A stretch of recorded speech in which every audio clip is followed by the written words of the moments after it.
You're obliged to pretend respect for people and institutions you think absurd. You live attached in a cowardly fashion to moral and social conventions you despise, condemn, and know lack all foundation.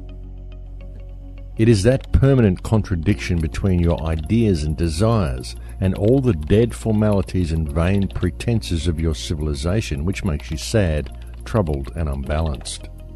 In that intolerable conflict, you lose all joy of life and all feeling of personality, because at every moment they suppress and restrain and check the free play of your powers. And that is the poisoned and mortal wound of the civilized world. What is this shift that is happening in the world today? I've found that most people want the freedom to be able to go down the shop and buy their food. They want the freedom to be able to buy a house somewhere.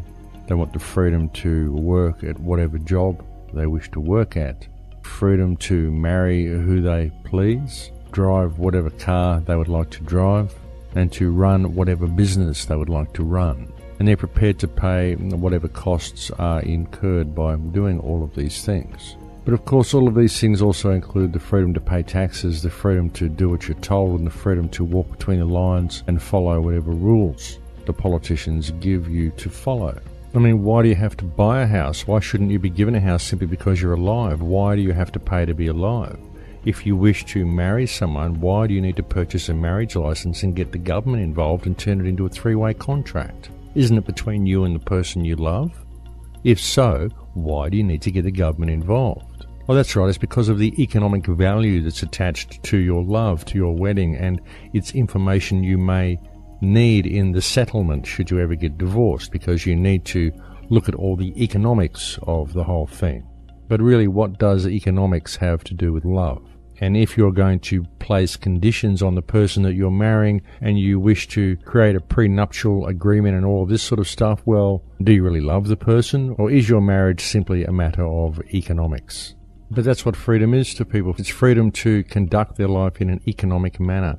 Freedom to purchase what they want to purchase, freedom to be enslaved to a corporate system. And what it also means for many people is the freedom to point and complain about all these control mechanisms while demanding their freedom. But really, what freedom is it that they're wanting? What is this freedom for most people? Because most people don't actually want to be free. Most people simply want to complain about not being free, but they don't actually want to be free, because freedom is 100% self-responsibility. That's what freedom is. It certainly isn't anything else. I mean, it isn't freedom of choice. Freedom of choice is part of freedom, but freedom of choice is not freedom. Freedom is 100% liability for all your actions, everything you say and do. That's what true freedom is. True freedom is owning yourself and being responsible for that. And what I've found is that most people, even those who complain the loudest about not being free, and in fact especially those who complain the loudest about not being free, are absolutely terrified of true freedom. Technology isn't freedom. I'd like to be free enough to not have to log onto the computer every day and go on the air every week gently asking people to wake up before we head into a nightmare transhumanist world where all freedom is lost. I much prefer not to have to do that, and so I personally can't wait until people wake up to the fact that they actually are free, should they choose to be so. It's time for us all to get together. We've got to stop fighting amongst ourselves. We've got to stop looking for the one perfect remedy that's going to be given to us on a silver platter. We've got to start thinking about ourselves, realize that remedy starts at home. It starts in your own heart. No one can come and fix your life for you. No one can offer you a system that's going to work, because it's a control system, whatever it is. If it's a system, then it's a control system.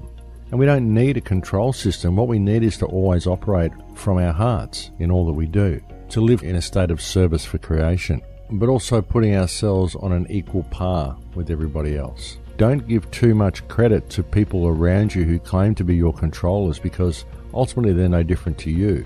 And don't give the system too much credit. Don't perceive that it is this all-empowering thing that can come and devour you, because just that belief will make it so.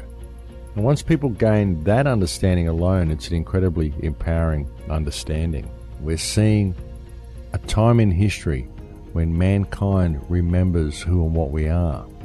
When we remember our connection to the planet, when we begin to understand and remember our connection to all reality and to all creation, and we begin to remember the power that we have to bring about positive change. So my question is, do you feel free now? And if you don't, then what will it take to make you feel free? And if you ever are free, what will you do with that freedom?